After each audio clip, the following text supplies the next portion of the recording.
Hello friends, welcome to my channel JB and CIB made simple.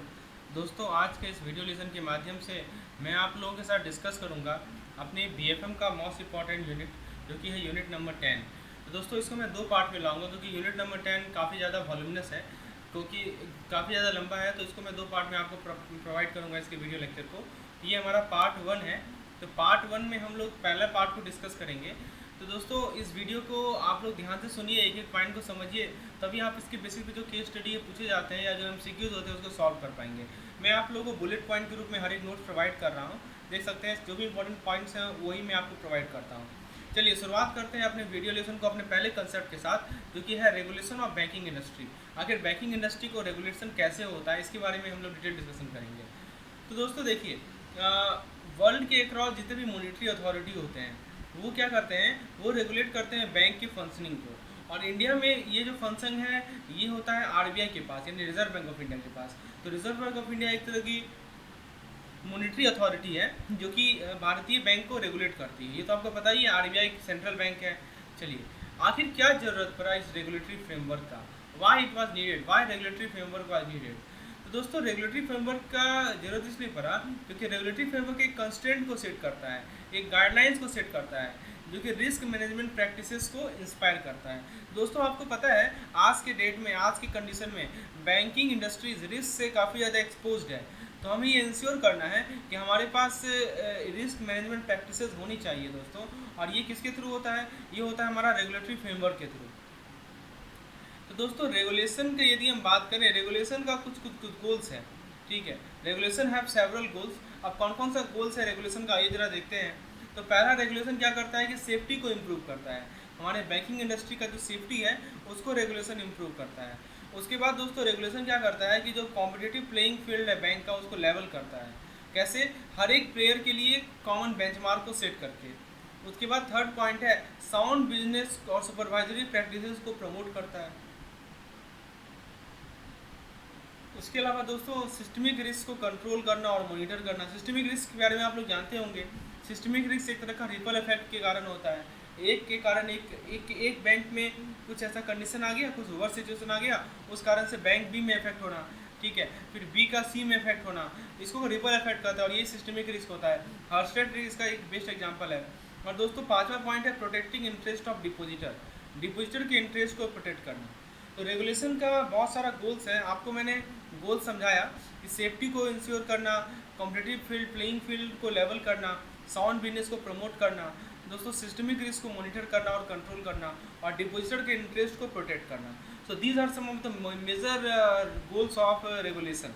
चलिए, तो अभी तक हम लोगों ने रेगुलेशन की इंपॉर्टेंस को समझ लिया, और रेगुलेशन भारत के केस में बैंकों का रेगुलेशन कौन करती है ये भी हमने समझ लिया। दोस्तों, हम थोड़ा सिस्टमिक रिस्क के बारे में बात करते हैं। अभी मैंने आपको बताया ना, एक सिंगल बैंक यदि फेल कर जाए उस कारण से ऑल द बैंक, बहुत सारे बैंकों के लिए एक फेल्यूर जनरेट हो जाती है। ठीक है, तो इसे ही हम लोग कहते हैं सिस्टमिक रिस्क। मतलब एक बैंक फेल हो गई, इस कारण से बहुत सारे बैंक जो लाइन में लगी हुई आगे सारी की सारी बैंक क्या हो जाएगी, फेल हो जाएगी। इसे ही हम लोग कहते हैं सिस्टमिक रिस्क। अब दोस्तों, बीसीबीएस की बात करते हैं। बीसीबीएस क्या है? बीसीबीएस है दोस्तों Basel committee on banking supervision. तो दोस्तों, जो सेटलमेंट रिस्क आता है टाइम डिफरेंस के कारण, उसे हम लोग हर्स्टेड रिस्क कहते हैं। क्या कहते हैं दोस्तों? हर्स्टेड रिस्क। तो टाइम डिफरेंस के कारण जो हमारा सेटलमेंट रिस्क आता है, जब हम टाइम डिफरेंस की बात कर रहे हैं दोस्तों, तो आप दो कंट्री के बारे में समझ सकते हैं। दो कंट्री के केस को ले लीजिए, आपको पता है कि टाइम डिफरेंस होता है दो कंट्री के बीच में, तो वहाँ पे सेटलमेंट का रिस्क होता है जिसको हम लोग हर्स्टेड रिस्क कहते हैं। तो ऐसा हुआ 1974 के एंड में, क्या हुआ कि basal committee on banking supervision, जैसे बीसीबीएस कहा जाता है, इसका फॉर्मेशन हुआ। किसके अंतर्गत? बीआईएस के अंतर्गत। बीआईएस क्या है?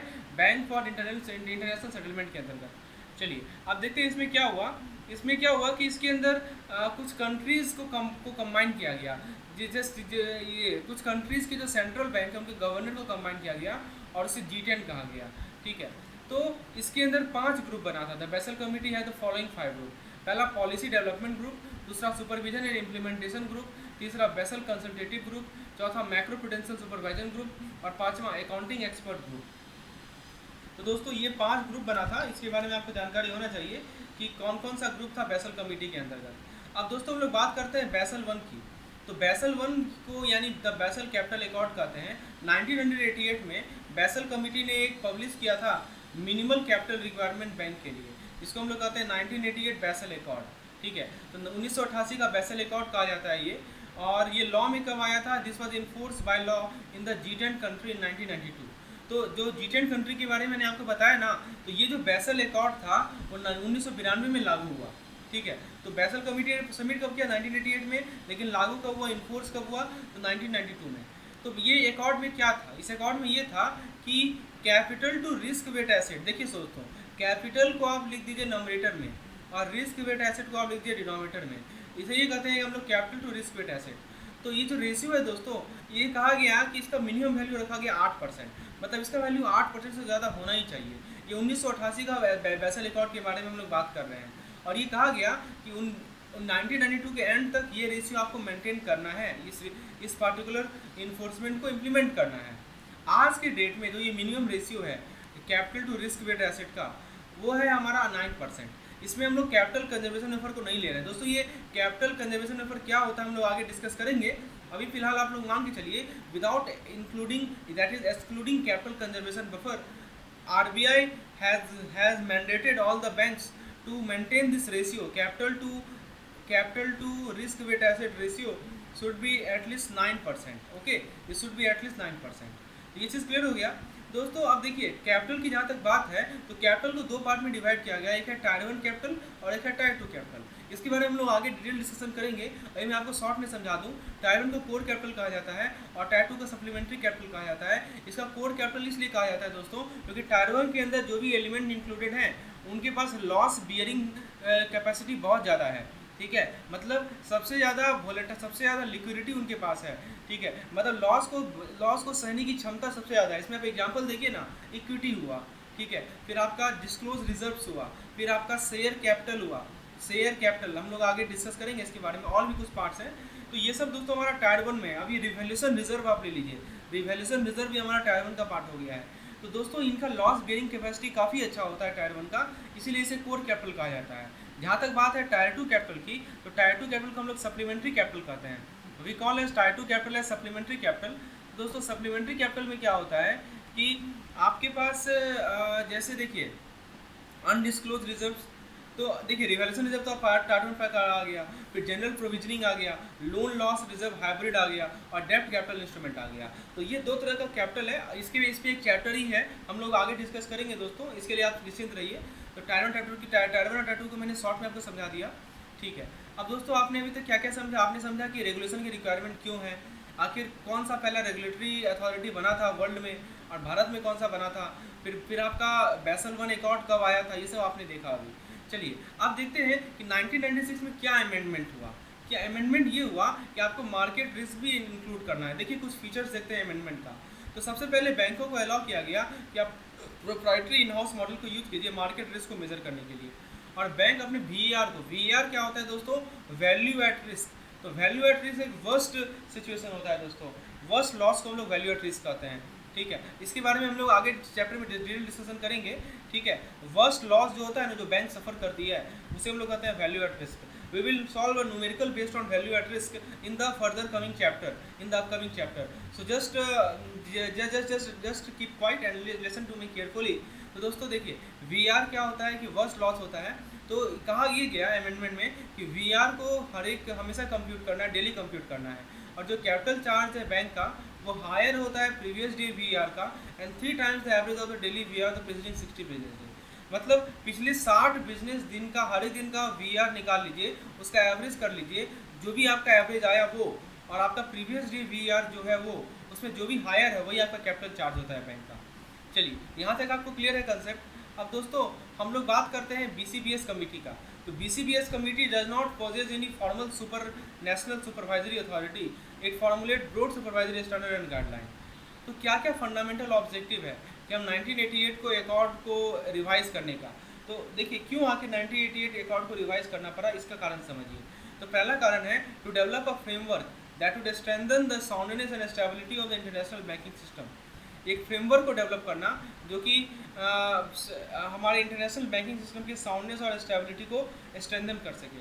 ये इंश्योर करना कि ये सोर्स ऑफ कॉम्पिटिटिव इनइक्वालिटी नहीं हो अमंग इंटरनेशनली एक्टिव बैंक का, एंड हैव कैपिटल एडुकेसी, मतलब बैंकों के पास सफिशिएंट कैपिटल एडुकेसी होना चाहिए, and to help the promote the adoption of strong risk management practice. ये तो बेसिक चीज़ है कि हम स्ट्रॉन्ग रिस्क मैनेजमेंट प्रैक्टिसेस को अडॉप्ट कर सकें।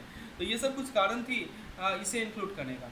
चलिए यहाँ तक आपको क्लियर है कंसेप्ट। अब दोस्तों हम लोग बेसल II एकॉर्ड के बारे में बात करते हैं, ठीक है। Let us talk about Basel II accord. Basel II accord का सिग्निफिकेंट फीचर क्या है, इसमें ज़्यादा रिस्क सेंसिटिव कैपिटल रिक्वायरमेंट को लिया गया और ऑपरेशन रिस्क को भी लिया गया, ठीक है। Operation risk of bank apart from credit and market risk. तो क्रेडिट मार्केट रिस्क तो था ही, साथ साथ एक नया रिस्क आया जिसे हम लोग कहते हैं ऑपरेशनल रिस्क। ये किस में लिया गया, तो बेसल II में लिया गया। इसके बाद क्या था दोस्तों, इसमें रेंज ऑफ ऑप्शन प्रोवाइड किया ये for determining the capital requirement for credit risk and operational risk. यानी दोस्तों क्रेडिट रिस्क है और ऑपरेशनल रिस्क है, इसके लिए इसके कैपिटल को निकालने के लिए आपको इस पार्टिकुलर मेथड में रेंज ऑफ ऑप्शन मिला, ठीक है, बेसल II एकॉर्ड में। फिर दोस्तों जो capital requirement under new accord is the minimum, it has provision for supplementary capital. अभी मैंने आपको बताया ना टायर 2 कैपिटल के बारे में, वही कंसेप्ट है। और इसमें स्ट्रॉन्ग रिस्क मैनेजमेंट प्रैक्टिसेस को प्रमोट किया गया। दोस्तों यदि हम कैपिटल रिक्वायरमेंट की बात करें, यदि बेसल II के अंतर्गत कैपिटल रिक्वायरमेंट की बात करें, इसमें क्या क्या नहीं आता है वो जरा देखिए। इसमें लिक्विडिटी रिस्क नहीं आएगा, इंटरेस्ट रेट रिस्क नहीं आएगा, ठीक है, और स्ट्रेटजिक और बिजनेस रिस्क नहीं आएगा। और ये रिस्क किसके अंदर होगा, सुपरवाइजरी रिव्यू प्रोसेस SRP के अंतर्गत होगा। तो ये ध्यान रखिएगा दोस्तों, क्वेश्चन यहाँ से राइज होता है कि जो बेसल II का कैपिटल रिक्वायरमेंट है उसमें कौन कौन सा रिस्क नहीं आता है और ये रिस्क कहाँ आता है। तो बेसल II एकॉर्ड 3 पिलर पे बेस्ड है। पहला है तो दोस्तों पहला है हमारा मिनिमम कैपिटल रिक्वायरमेंट, दूसरा है सुपरवाइजरी रिव्यू प्रोसेस और तीसरा है हमारा मार्केट डिसिप्लिन। तो दोस्तों पिलर 1 की बात करते हैं, मिनिमम कैपिटल रिक्वायरमेंट की। तो मिनिमम कैपिटल रिक्वायरमेंट यदि हम बात करें क्रेडिट रिस्क की, तो उसके लिए जो मेथड है उसका नाम है स्टैंडर्डाइज अप्रोच। दोस्तों ये काफ़ी इंपॉर्टेंट कंसेप्ट है, इसको ध्यान से सुनिए। क्रेडिट रिस्क के लिए स्टैंडर्डाइज अप्रोच। स्टैंडर्डाइज अप्रोच को 2 पार्ट में डिवाइड किया गया है। एक है IRB अप्रोच, शॉर्ट में जिसे हम लोग कहते हैं इंटरनल रेटिंग बेस्ड अप्रोच, और एक है हमारा internal rating based advance approach. ये फाउंडेशन अप्रोच है, ये एडवांस अप्रोच है। तो IRB A और IRB F, ये 2 अप्रोच है हमारा क्रेडिट रिस्क के कैपिटल को निकालने के लिए। तो ये ध्यान रखिएगा, पिलर 1 के अंदर आता है ये। फिर दोस्तों पिलर 2 की बात करें तो मार्केट रिस्क आता है दोस्तों। तो मार्केट रिस्क का कैपिटल देखिए, अभी हम लोग पिलर 1 की बात करें मिनिमम कैपिटल रिक्वायरमेंट का। तो minimum capital requirement credit risk के केस में आपने देखा स्टैंडर्डाइज मेथड है। यदि मार्केट रिस्क की बात करें तो मार्केट रिस्क में आपके पास स्टैंडर्डाइज मेथड है जो कि मैच्योरिटी मेथड कहलाता है, और एक स्टैंडर्डाइज मेथड है जो कि ड्यूरेशन मेथड कहलाता है, और तीसरा है आपका इंटरनल मॉडल मेथड। तो मार्केट रिस्क के केस में आपके पास 3 मेथड है।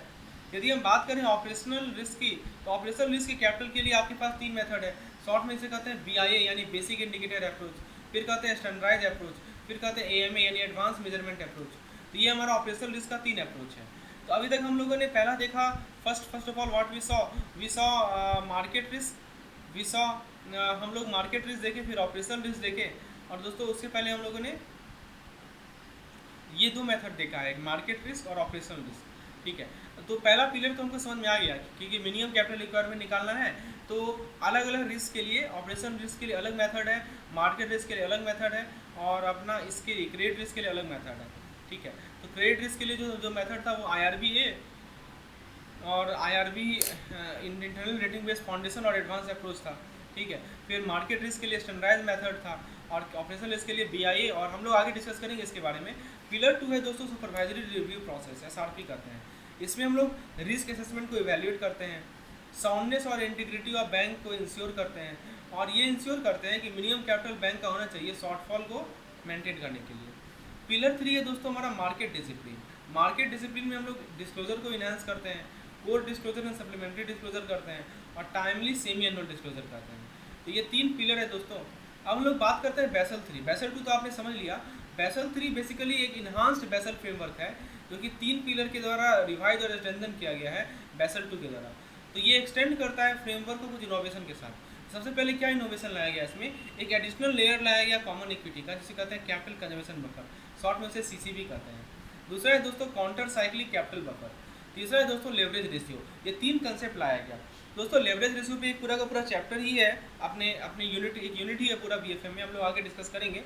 शॉर्ट में आपको बता देता हूँ कि लेवरेज रेशियो क्या होता है। एक minimum amount of loss absorbing capital रखती है बैंक, ठीक है, हर एक एसेट के रिलेटिव में, ताकि वर्स्ट सिचुएशन वाले केस में, वर्स्ट एडवर्स सिचुएशन वाले केस में वो काम आ जाए, ठीक है, end of balance sheet exposure regardless of risk waiting. तो ये हमारा लीवरेज रेशियो होता है दोस्तों। अब देखिए लिक्विडिटी रिक्वायरमेंट को कैसे कैलकुलेट किया जाता है। एक मिनिमम लिक्विडिटी रेशियो होता है, जैसे LCR कहते हैं, लिक्विडिटी कवरेज रेशियो। ये क्या करता है, ये आपको इनफ कैश देता है ताकि आप अगले 30 दिन का जो पीरियड ऑफ स्ट्रेस है उसमें फंडिंग नीड को आप कवर कर सकें, इसे कहते हैं LCR। और एक लॉन्ग टर्म रेशियो होता है, नेट स्टेबल फंडिंग रेशियो कहते हैं, शॉर्ट में NSFR कहते हैं। दोस्तों ये LCR NSFR के बारे में डिटेल डिस्कशन हमने आगे वाले वीडियो में डिस्कशन किया है दोस्तों, इसमें ज़रूर आप देखिए, इसका लिंक मैं आपको डिस्क्रिप्शन में दे देता हूँ। तो दोस्तों ये LCR, ये NSFR, ये बेसल 3 का पार्ट है, और ये क्या है, एक लॉन्गर टर्म रेशियो है जो कि मैच्योरिटी मिसमैच को एड्रेस करता है इंटायर बैलेंस शीट का। तो कॉमन इक्विटी का फाइनल रिक्वायरमेंट रखा गया 4.5% और टायर 1 कैपिटल का फाइनल रिक्वायरमेंट रखा गया 6%। अभी मैं इसको बाइफरकेट करके आपको बताता हूँ। तो दोस्तों रेगुलेटरी कैपिटल का कंपोजिशन यदि देखें तो बैंकों को एक मिनिमम कैपिटल टू CAR, जिसे CRAR कहते हैं, अभी तक हमने CAR देखा, अब देखिए यहाँ पे CRAR आ गया। C से कैपिटल, R से रिस्क वेट एसेट रेशियो, ठीक है, of ongoing basis other than CCB and counter cycling buffer, CCC, तो CCCB कहते हैं, इसको CCB कहते हैं। तो बैंक बेसल 3 के अकॉर्डिंग बैंक अपना बेसल 3 कैपिटल रेशियो ऐसे कैलकुलेट करेगी। देखिए टायर 1 कैसे कैलकुलेट होता है, आपको यदि टायर 1 रेशियो निकालना है ना, तो देखिए उसके लिए नियम क्या है मैं समझाता हूँ। नोमिनेटर में आप लिख दीजिए कॉमन इक्विटी टायर 1 कैपिटल, जिसे CET1 कहते हैं, ठीक है, और डिनोमिनेटर में लिख दीजिए credit risk RWA, market risk RWA, operational risk RWA। यदि हम टायर 1 कैपिटल रेशियो को निकालना चाहें, दोस्तों ध्यान दीजिएगा, यहाँ पे कॉमन इक्विटी टायर 1 कैपिटल है और यहाँ पे टायर 1 है, जब हम टायर 1 की बात कर रहे हैं तो टायर 1 में CET1 तो आएगा ही आएगा और प्लस AT1 भी आ जाता है। AT1 क्या है दोस्तों, एडिशनल टायर 1 कैपिटल है, इसके बारे में हम लोग डिटेल डिस्कशन आगे करेंगे, ठीक है। तो देखिए यदि हम टायर 1 कैपिटल रेशियो निकालना है तो आपको यहाँ पे टायर 1 कैपिटल को लिखना है नोमिनेटर में और नीचे में तीनों रिस्क को लिखना है, और यदि टोटल CRAR निकालना है तो टोटल कैपिटल को लिखना है नोमिनेटर में और नीचे टोटल रिस्क वेट एसेट को निकालना है। तो ये 3 फार्मूला ध्यान रखिएगा, इस 3 फार्मूले का न्यूमेरिकल पे बेस्ड क्वेश्चन आएगा, तो आप कैसे RWA निकालेंगे, कि आप कैसे CRAR निकालेंगे उसके लिए। दोस्तों कैपिटल के कंपोनेंट्स की यदि हम बात करें, if you talk about the components of capital, so first of all ये 3 कैपिटल है। पहला टायर 1 कैपिटल, जिसे गोइंग कंसर्न कैपिटल कहते हैं। गोइंग कंसर्न कैपिटल का मतलब क्या है, जो कि लॉस को एब्जॉर्ब कर सकता है बिना बैंक करप्सी का। मैंने आपको शुरू में ही बताया कि टायर 1 कैपिटल का लॉस बेयरिंग कैपेसिटी बहुत हाई होता है, इसीलिए इसे गोइंग कंसर्न कैपिटल भी कहते हैं। बिना बैंक को बैंकरप्सी में लाए टायर 1 कैपिटल बहुत सारे लॉस को एब्जॉर्ब कर सकता है, that's why this called going concern capital. तो दोस्तों दूसरा जो पार्ट है वो है CET1, तीसरा पार्ट है T1 AT1 और चौथा पार्ट है टायर 2 कैपिटल। टायर 2 कैपिटल का दूसरा नाम है गोइंग कंसर्न कैपिटल। अब आप पूछेंगे इसे गोइंग कंसर्न कैपिटल क्यों कहा गया है, क्योंकि ये तो लॉस एब्जॉर्ब करेगा, लेकिन तभी एब्जॉर्ब करेगा जब बैंक लिक्विडेशन वाली सिचुएशन में हो। समझ में है आपको, जब बैंक दिवालिया हो रहा हो तभी ये कैपिटल को एब्जॉर्ब करेगा, बाकी केस में कैपिटल को एब्जॉर्ब नहीं करेगा, ठीक है। तो ये चीज़ आपको क्लियर करना है, गोइंग कंसर्न कैपिटल क्या है, गोइंग कंसर्न कैपिटल क्या है। So these 2 things should be clear to you, okay. So now so these are some components of capital. अब दोस्तों हम लोग लिमिट्स और मिनिमा की बात करते हैं, ये काफ़ी इंपॉर्टेंट कंसेप्ट है, समझाने वाला हूँ, ध्यान से सुनिएगा। दोस्तों देखिए, जो भी हमारे शेड्यूल कमर्शियल बैंक हैं, जिसमें लोकल एरिया बैंक LAB को आपको नहीं लेना है और RRB को भी नहीं लेना है, इसको एक्सक्लूड करना है, इनको MTC यानी कि मिनिमम टोटल कैपिटल 9% का क्या करना है, मेंटेन करना है। ये RBI के गाइडलाइंस हैं। As per RBI guidelines all this schedule commercial bank have to maintain a minimum total capital that is MTC of 9%। आप किसका 9% किसका, तो RWA का 9% ऑफ RWA यानी रिस्क वेट एसेट का 9% इनको कैपिटल इंश्योर करना है, ठीक है। और यानी कि इनका CRAR कितना होना चाहिए, 9% होना चाहिए। इसको फर्दर डिवाइड कर सकते हैं डिफरेंट कंपोनेंट्स में। अब वो डिफरेंट कंपोनेंट्स कौन कौन से हैं आइए जरा देखते हैं। तो ये जो 9% है दोस्तों, this 9% can be classified into first part is common equity tyre 1 that is called CET1। तो CET1 में क्या है, CET1 कम से कम 5.5% होना चाहिए RWA का, ये ध्यान दीजिएगा। CET1 कितना होना चाहिए, एटलीस्ट 5.5% होना चाहिए RWA का। ये CET1 should be greater than equal to 5.5%, ठीक है। तो क्रेडिट रिस्क के लिए, मार्केट रिस्क के लिए, ऑपरेशनल रिस्क के लिए ऑनगोइंग बेसिस पे। यदि हम बात करें टायर 1 का, तो मैंने आपको बताया ना कि टायर 1 में CET1 और देखिए टायर 1 में आपका CET1 आएगा और दोस्तों AT1 आएगा, दोनों आता है।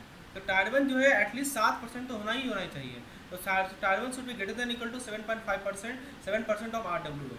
तो आप टायर 1 के अंदर आपका AT1 आएगा, तो आप खुद बताइए दोस्तों, AT1 मिनिमम AT1 जो है मैक्सिमम कितना होगा, 1.5 ही तो होगा। देखिए सबका आपको लिमिट पता होना चाहिए, सबका मिनिमम पता होना चाहिए, मैक्सिमम पता होना चाहिए।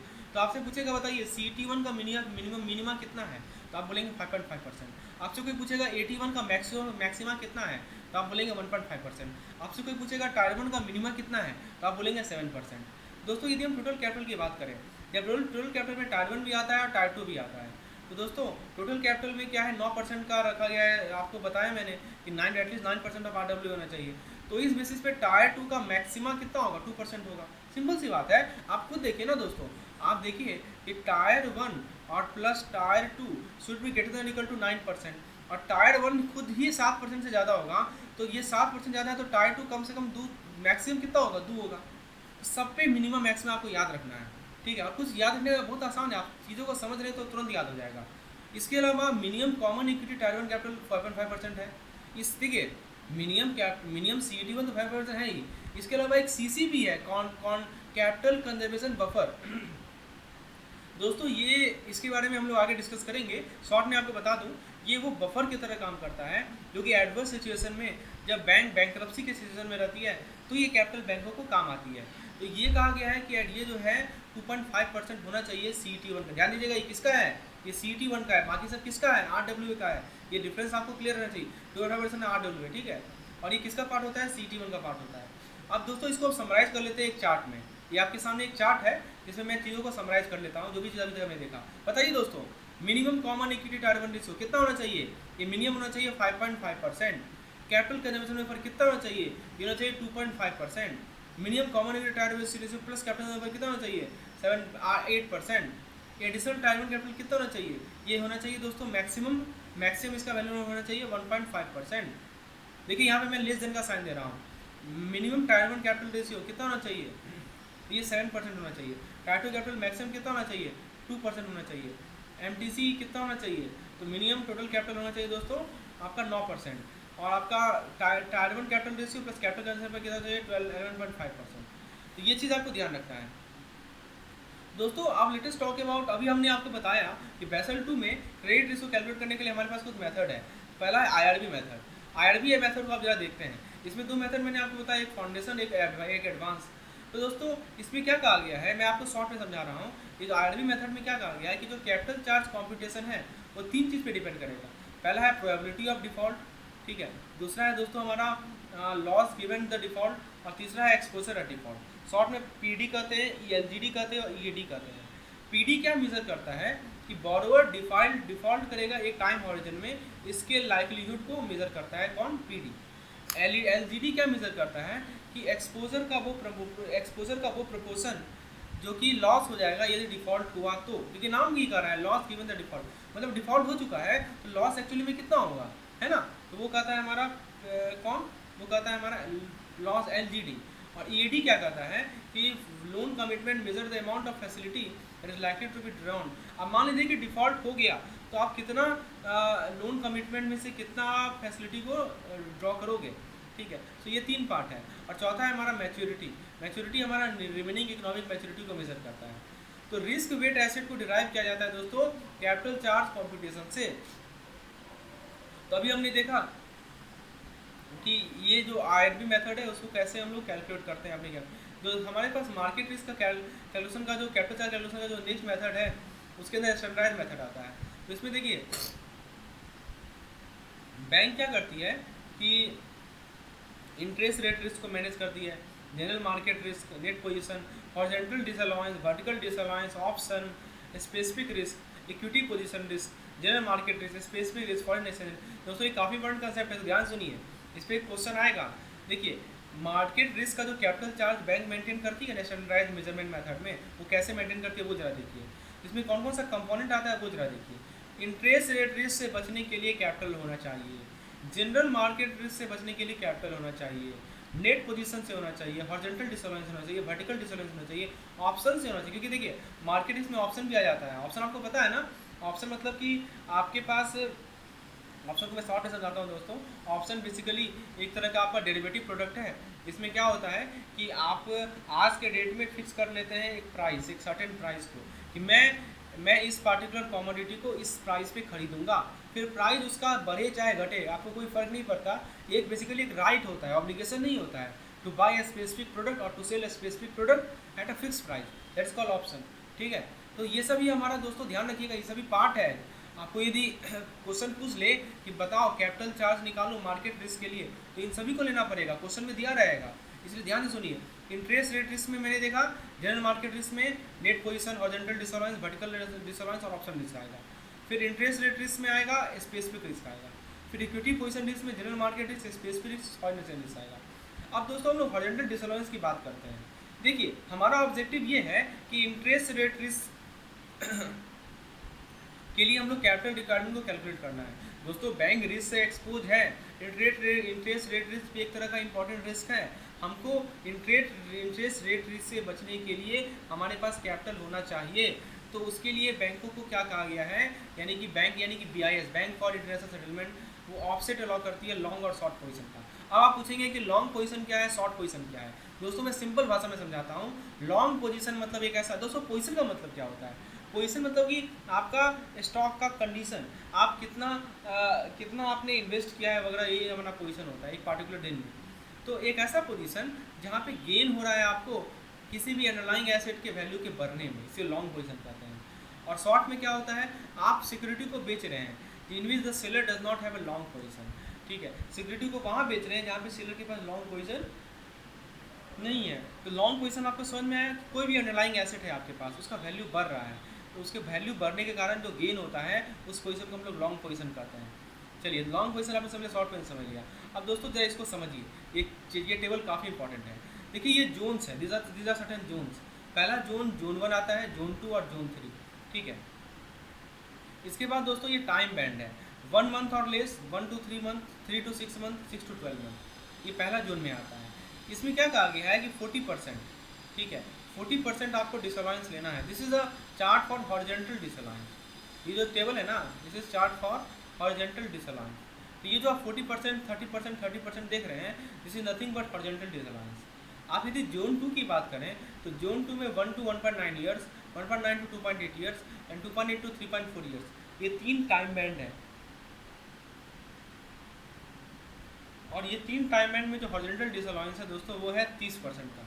ठीक है, यदि हम बात करें जोन 3 की, तो जोन 3 में देखिए आपके पास जो ईयर्स का रेंज है वो आपके सामने है, 20 साल तक चलता है, और इसमें जो हॉरिजॉन्टल डिसअलाउंस है वो है 30%। तो दोस्तों यदि दो एडजेसेंट जोन की बात करें, यदि जोन 1 और जोन 2 की बात करें, तो जो आपको डिसअलाउंस लेना है वो है 40%। इसको कैसे अप्लाई करना है मैं आपको समझाऊंगा आगे। यदि आपको जोन 2 और जोन 3 के बीच में डिसअलाउंस लेना है तो आपको 40% लेना है, और जोन 1 और जोन 3 के बीच डिसअलाउंस लेना है तो 100% लेना है।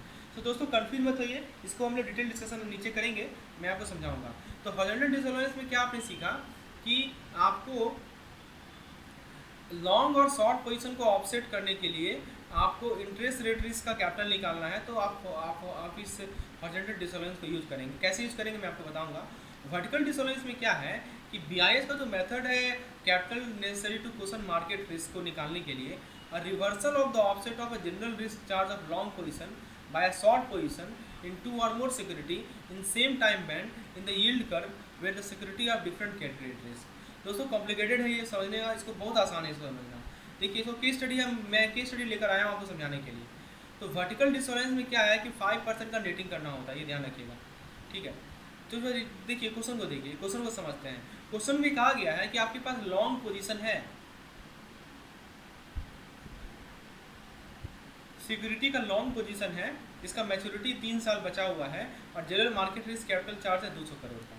फिर लॉन्ग पोजीशन सिक्योरिटी का दिया हुआ है, मैच्योरिटी दिया हुआ है 3 साल का, ठीक है, और जनरल मार्केट रिस्क कैपिटल दिया हुआ है 560 करोड़ का।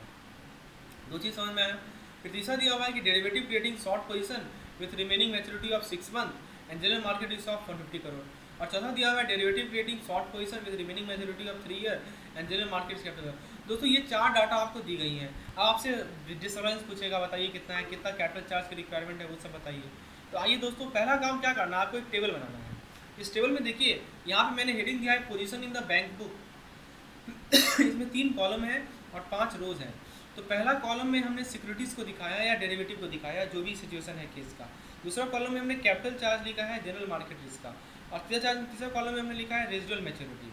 चलिए तो दोस्तों हम लोग पहला सिक्योरिटी की बात करते हैं। तो पहला सिक्योरिटी बताइए आपका लॉन्ग है कि शॉर्ट है। लॉन्ग है, 200 करोड़ का कैपिटल है और 3 साल के लिए। तो दोस्तों देखिए यहाँ पे हमने लिखा सिक्योरिटी 200 करोड़ लॉन्ग और 3 साल के लिए।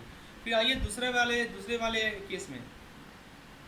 तो दोस्तों दूसरे वाले केस में यदि हम आते हैं, इन द सेकेंड केस, आप देखिए यहाँ भी लॉन्ग पोजीशन है और दोस्तों market risk capital charge of 560 crore. और दोस्तों ईयर शायद छूट गया, यहाँ पे 5 ईयर कर दीजिए, इसको मैं यहाँ लिखना भूल गया हूँ, और 5 ईयर्स कर दीजिए, ठीक है। तो देखिए लॉन्ग पोजीशन 5 ईयर्स, तो पहला कॉलम आप लिख दीजिए सिक्योरिटीज़, ठीक है। तो ये 550 करोड़ है लॉन्ग पोजीशन, और रेजुअल मैच्योरिटी है 5 ईयर्स। तीसरा जो हमारे पास सिचुएशन है, डेरिवेटिव है, उसमें शॉर्ट पोजीशन का डेरिवेटिव है, ठीक है, 150 करोड़ का कैपिटल है और 6 महीने के लिए है। और चौथा जो डेरिवेटिव है वो भी शॉर्ट पोजीशन का कैपिटल है, 3 साल के लिए 100 करोड़।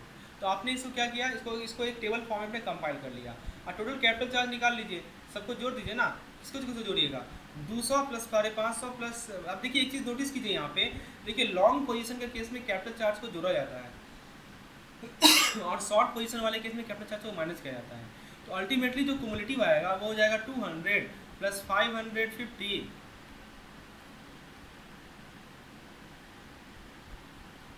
तो 200 प्लस 550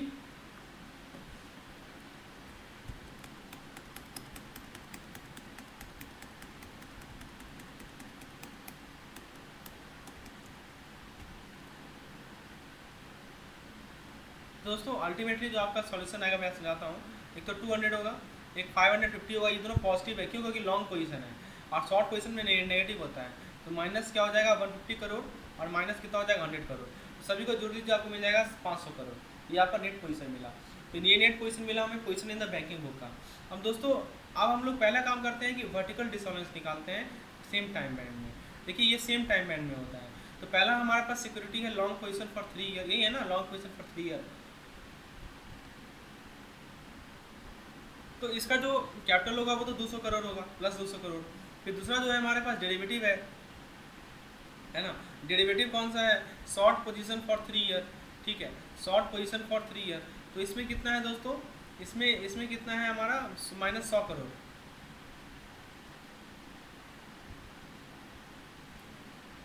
ठीक है। तो इसमें आप देखिए यहाँ पे डेरिवेटिव है आपके पास शॉर्ट पोजीशन फॉर 3 ईयर, तो इसमें हो जाएगा माइनस 100 करोड़। तो जो नेट बैलेंस अमाउंट मिला वो आपको कितना मिला, 200 करोड़ माइनस 100 करोड़ यानी 100 करोड़। और दोस्तों आपको पता है कि वर्टिकल डिसॉल्वेंस जो ऑफसेट पोजीशन पे होता है, ऑफसेट पोजीशन कितना है आपका 100 करोड़ ऑफसेट है, तो वो 5% of the netting in single maturity band हो जाता है। तो 100 का 5% निकाल लीजिए यानी 5 करोड़, ठीक है। उसके बाद दोस्तों जो नेक्स्ट कॉलम बनेगा, आपके पास अलग अलग टाइम बैंड है। टाइम बैंड कौन कौन सा है, 6 महीना है, 3 साल है और 5 साल है। अब जरा जोन देख लीजिए, अभी मैंने जो आपको चार्ट बताया था ऊपर, तो जरा देख लीजिए कि 6 महीना और ये सब कितने जोन में। तो देखिए 6 महीना जो है जोन 1 में आता है, ठीक है। उसके बाद दोस्तों क्या था, 6 मंथ के बाद था आपका 3 साल का जोन 2 में आएगा और 5 ईयर का आएगा आपका जोन 3 में। अभी अब हम लोग हॉरिजॉन्टल डिस्टर्बेंस को निकालेंगे, ठीक है। तो दोस्तों देखिए यहाँ पे हमने डेरिवेटिव लिखा, तो देखिए यहाँ पे मैं इसको नीचे लिख देता हूँ। देखिए यहाँ पे ये हमारा 6 मंथ वाला जोन है, ये हमारा ये जो बगल वाला है, इसके बगल वाला ये हमारा 3 ईयर का है और ये हमारा 5 ईयर का है।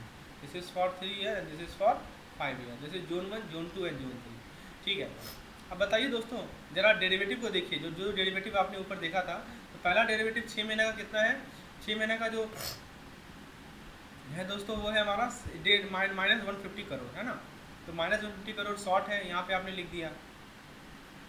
फिर नेट बैलेंस जो आपने ऊपर निकाला है दोस्तों, वो वर्टिकल बैलेंस वाला 100 करोड़ का, और ये आपका जोन 2 में आएगा, क्योंकि देखिए ये 3 साल के लिए है ना। अब देखिए अब आप पूछेंगे हमसे क्वेश्चन, यहाँ पे आप पूछ सकते हैं कि इसमें हमने 2 ही क्यों लिया, बाकी क्यों नहीं लिया, क्योंकि यहाँ देखिए सेम टाइम बैंड है। यहाँ पर ये क्या लिखा है, जो आपको इसमें देखना है कि किसका टाइम बैंड सेम है। देखिए आप क्या देखेंगे कि ये 3 साल वाला और ये 3 साल वाला, इन दोनों का टाइम बैंड क्या है दोस्तों, सेम है, इसीलिए इन दोनों को हमने लिया है यहाँ पे। तो एक 200 हो गया और एक हो गया हमारा 100। तो 200 माइनस 100 कितना होता है, 100 करोड़ होता है। तो ये नेट बैलेंस अमाउंट निकला। आपको आप समझ में आया क्यों हमने लिया। अब आप देखेंगे कि ये जो हमारे पास सिक्योरिटी है इसका 5 साल है, इसका 6 महीना है, तो सेम टाइम बैंड तो है नहीं, इसको कैसे ले सकते हैं हम लोग। तो ये क्लियर हो गया आपको। चलिए तो अब आप देखिए ये जो हम हॉरिजॉन्टल डिसॉल्वेंस निकाल रहे हैं, अब इसमें टाइम बैंड 6 महीने वाला माइनस 150 करोड़ है, शॉर्ट पोजीशन है तो माइनस किया हमने। फिर जो 3 साल का हम लोगों ने नेट निकाला वो है 100 करोड़ का, लॉन्ग पोजीशन है। और 5 साल वाला जो आपके पास सिक्योरिटी है जरा देखिए 5 साल वाला जो सिक्योरिटी है दोस्तों, उसका हमारे पास 550 करोड़ का लॉन्ग पोजीशन है। चलिए, तो नेट अमाउंट बैलेंस आप देखिए कैसे निकलेगा। ये तो यहाँ लिख दीजिएगा -150 करोड़ का, ये भी यहाँ लिख दीजिएगा 100 करोड़ का, और ये भी यहाँ लिख दीजिए 550 करोड़ का। अब जरा जोन 1 और 2 का देखिए, तो जोन 1 और 2 में कितना डिसअलाउंस पॉसिबल है। 1 और 2 जोन में आपके पास डिसअलाउंस जो पॉसिबल है वो है 40%। देखिए लिखा है ना, जोन 1 एंड 2 40%। तो जोन 1 और जोन 2 की यदि हम बात करें, ठीक है, तो अब आप ये बताइए कि इसमें +100 करोड़ है, इसमें -150 करोड़ है, तो ऑफसेट जो होगा वो 100 करोड़ जो होगा, इसमें से देखिए 100 करोड़ आपका इसमें चला जाएगा। तो आपका जोन 1 और जोन 2 में कितना का ऑफसेट हो रहा है, 100 करोड़ का हो रहा है, और इसका 40% जो है आपका डिसअलाउंस होगा। तो 100 करोड़ का 40% कितना हो जाएगा, 40 करोड़। ठीक है, जोन 2 और जोन 3 में देखिए, तो ये तो सारा का सारा जीरो हो गया, तो इस दोनों में कुछ बचा ही नहीं, तो कोई इसमें ये होगा ही नहीं, डिसअलाउंस होगा ही नहीं, इसलिए 0 × 40%। और जोन 1 और जोन 3 में देखिए अभी भी 50 करोड़ यहाँ बचा हुआ है, तो ये 50 करोड़ ऑफसेट होगा 550 करोड़ से, यानी 50 करोड़ का यहाँ पे क्या होगा आपका डिसअलाउंस होगा। और जोन जोन आपको पता है 1 और 3 में 100% का आपका डिसअलाउंस होता है, तो 50 का 100% यानी 50। तो टोटल हॉरिजॉन्टल डिसअलाउंस अमाउंट यदि निकालें तो 40 करोड़ प्लस 50 करोड़ यानी कि 90 करोड़। ठीक है, तो ये आपको हो गया, ये 20 नहीं है, ये 40 है दोस्तों, तो आपका कितना हो गया, 90 करोड़ हो गया। तो आपने हॉरिजॉन्टल डिसअलाउंस अमाउंट निकाल लिया। आपको टोटल कैपिटल चार्ज तो निकालना था, इसका 3 पार्ट है। पहला आपको नेट पोजीशन देखना है, नेट पोजीशन आपका 500 करोड़ था। उसके बाद वर्टिकल डिसअलाउंस देखना है जो कि 5 करोड़ था, आपने 5% निकाला था ना, और हॉरिजॉन्टल डिसअलाउंस देखना 90 करोड़, तो टोटल आंसर हो जाएगा 595 करोड़। तो जो जनरल मार्केट रिस्क पोर्टफोलियो होगा उसमें कैपिटल चार्ज हो जाएगा 595 करोड़। तो दोस्तों ऐसा केस स्टडी आपसे पूछा जाएगा हॉरिजॉन्टल डिसअलाउंस वर्टिकल डिसअलाउंस निकालने का, आपका कंसेप्ट क्लियर हो गया होगा। दोस्तों यदि हम बात करें ऑपरेशनल रिस्क की, दोस्तों कैपिटल चार्ज निकालने के लिए हमारे पास जो मेथड है वो है हमारे पास basic indicator approach, standardise approach और एडवांस मेजरमेंट अप्रोच। BIA की यदि हम बात करें यानी बेसिक इंडिकेटर अप्रोच की बात करें, तो उसमें हम लोग क्या करते हैं, उसमें हमारे पास जो कैपिटल होना चाहिए वो ओवर 3 प्रीवियस ईयर का एवरेज होना चाहिए।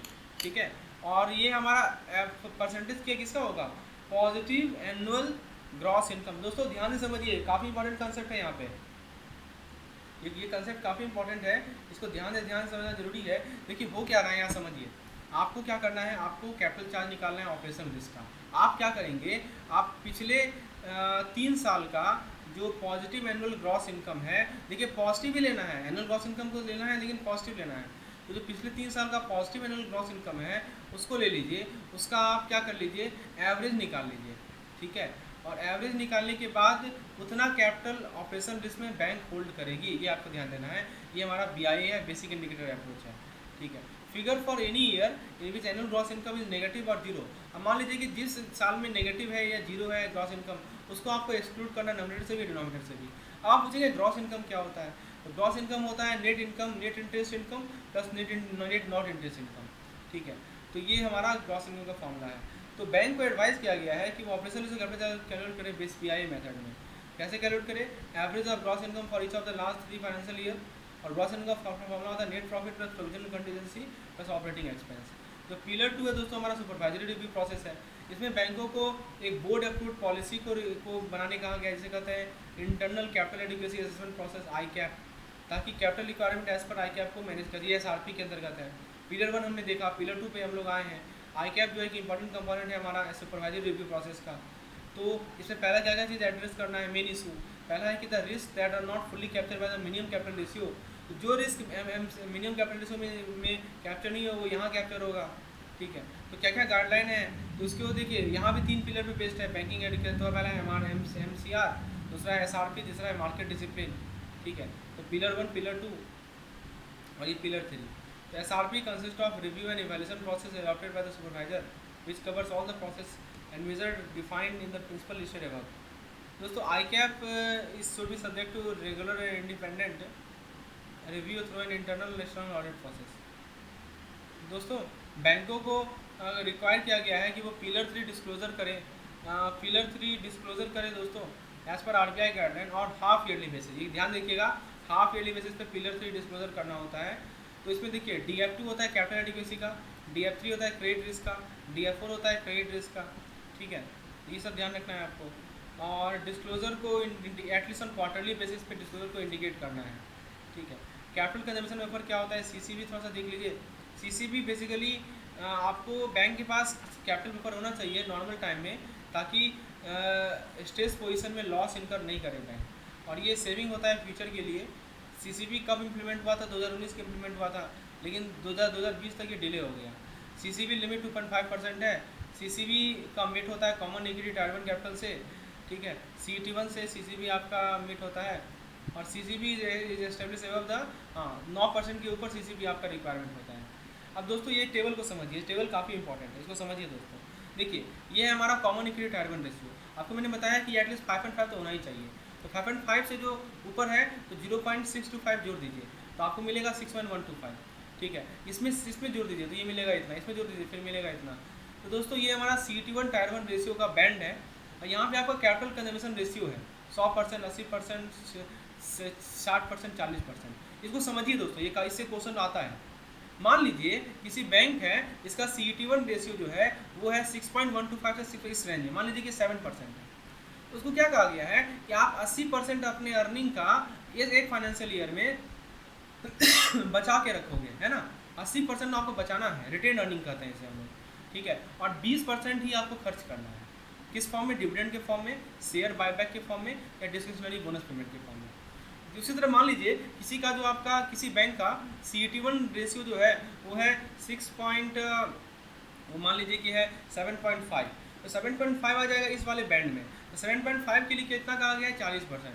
मतलब 40% आपको रिटेन करना है और 60% आपको डिस्ट्रीब्यूट करना है, ये ध्यान रखिएगा। लिवरेज रेशियो क्या होता है? बेसल 3 में लिवरेज रेशियो का फुल फॉर्म याद रखिए, capital measure by exposure measure, और ये जो है 4.5 से ज़्यादा है दोस्तों। इसके अलावा एक ट्रिपल CB भी है। ट्रिपल CB का काम क्या है कि एक बफर को मेंटेन करना गुड टाइम में, विच में भी use to maintain flow of credit to the real in difficult time. मतलब अच्छे समय में आपको बफर मेंटेन करना है। वही चीज़ हमने देखा CCB में भी, ठीक है। CCB में भी लिखा हुआ है ना कि bank with capital during normal time, है ना, which can be drawn out losses, जिसको लॉस के रूप में ड्रॉ किया सके ड्यूरिंग स्ट्रेस पीरियड। सेम चीज़ है, नॉर्मल टाइम में आपके कुछ बफर रखिए अपने पास, ताकि आपके पास कुछ ऐसा एडवर्स सिचुएशन आ जाए तो उसे आप यूज़ कर सकें। और ये भी CET1 के रूप में होता है, और इसमें भी जो रेंज है वो 0 से लेकर 2.5 तक है, ठीक है। ये रेंज ध्यान रखिएगा। और CCB को अनाउंस किया जाता है 4th क्वार्टर में। दोस्तों ये था हमारा आज का लेसन, ये हमारा पार्ट 1 था। इसमें जो भी इंपॉर्टेंट पॉइंट था हम लोगों ने डिस्कस किया। यदि लेसन पसंद आया हो तो एक लाइक जरूर कीजिए। यदि आपको इस तरह की PDF की रिक्वायरमेंट है तो दोस्तों आप मुझे इस नंबर पर व्हाट्सएप कीजिए, तो मैं आपको इस तरह के पेड PDF के बारे में डिटेल बताऊँगा। मिलते हैं हम लोग अपने नेक्स्ट वीडियो में। धन्यवाद।